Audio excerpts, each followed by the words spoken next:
Anansi and the Birds. Anansi always welcomed a challenge.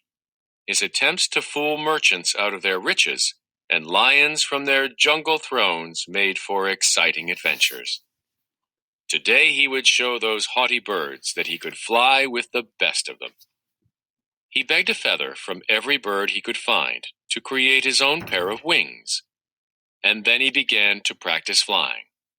Anansi's wings camouflaged him well, and he looked just like a bird. Hoot!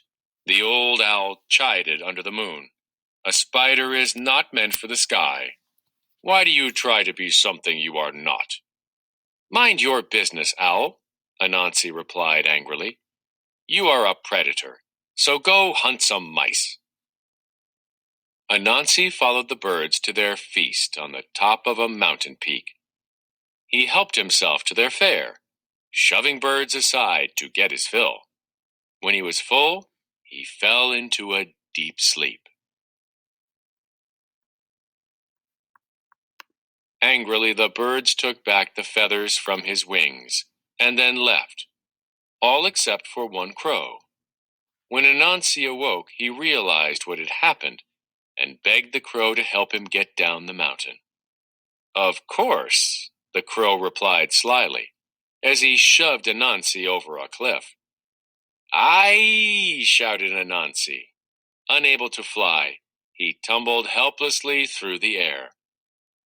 The old owl appeared before him, asking, Why didn't you listen, Anansi? You are not a bird. Please help me, owl, pleaded Anansi.